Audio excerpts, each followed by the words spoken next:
आखिर कैसे बनते हैं नागा साधु? वो कौन सी इच्छा शक्ति से वे खुद ही खुद का कर देते हैं पिंडदान? नागाओं की रहस्यमयी दुनिया का क्या है राज? क्या किसी आम आदमी में इतनी शक्ति हो सकती है कि वो सांसारिक सुखों का त्याग कर ले और खुद की एक अलग दुनिया बना ले?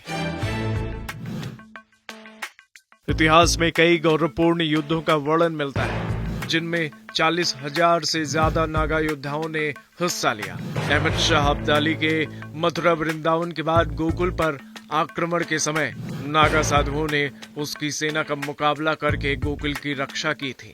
पर इस अदम्य साहस और वीरता के पीछे का कारण क्या है? आखिर किस प्रेरणा की बुनियाद पर ये बन जाते हैं नागा साधु?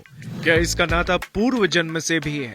नागा साधु का बनना ये आज का कोई विषय नहीं है, ये पूर्व जन्मों का और कोई पूर्व पीढ़ी का जन्म होता है। एक जन्म में कोई संत नहीं बन सकता। लाखों करोड़ों में से एक आदि जो होता है, जिसे विशेष रूप से उनके माता पिता, उनके कुल और भगवान की विशेष रूप से कृपा होती है, वो ही उनको शरण में लेते हैं। वो 10 साल की उम्र में घर में से निकल गए, कुछ अध्ययन किया, क्या सही है क्या गलत नहीं है। तो हमने ऐसे करा, एक अगर संत बन जाए, उस गाँव का, उस कुल का और साथ में 14 पीढ़ी का उद्धार हो जाता है। उसके बाद और तुम जैसे शिष्यों को उद्धार करते, वो सतगुरु है। सतगुरु का मतलब बहुत बड़ा है। नागाओं की दुनिया में एक बार कदम रखने के बाद सारे रिश्ते नाते टूटना स्वाभाविक है।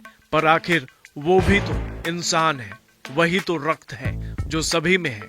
पर क्या है जिसने नागाओं को चट्टान की तरह मजबूत बनाया, जिन्हें न रिश्ते नातों का मोह है और न ही किसी सांसारिक सुख का मोह? अब कभी याद नहीं आती अपने भाई बहनों की? कभी नहीं। पहले आयु संन्यास हमने खुद स्वयं हमरा भी पिंडदान किया है। 16 नहीं 17 पिंडदान हुए हमारे।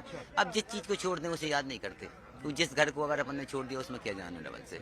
हमें एक घर छोड़ने जितना परिवार मिलेगा, ये सारा मेरा परिवार है। साधु संत हैं आप, कभी आप का सामना अपनों से हुआ हो? ऐसा कभी हुआ? मैं अपने देखते कभी नहीं हुआ। हाँ, आप सभी हैं, अपने तो सभी है, लेकिन जब माँ बाप सामने आते हैं तो कभी इस तरह का कोई क्षण आया जीवन में कि नहीं आया? उनका फर्क है। मरने के बाद बोलिए आप कोई कहता कि मेरा कितने दिन घर में रखते हैं? अभी आपको रखेंगे जिंदगी में 50-60, मरने के बाद 2 दिन के बाद भी कर देंगे। 24 घंटा वो आदमी के लिए मुश्किल हो जाते हैं।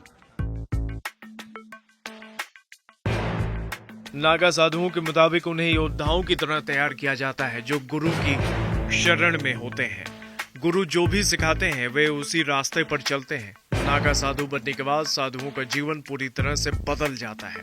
माना जाता है एक बार नागा साधु की शिक्षा ग्रहण करने के बाद इंसान भौतिक सुखों और सभी मोह माया से ऊपर उठ जाता है, जिनके लिए भगवान शिव ही सब कुछ होते हैं।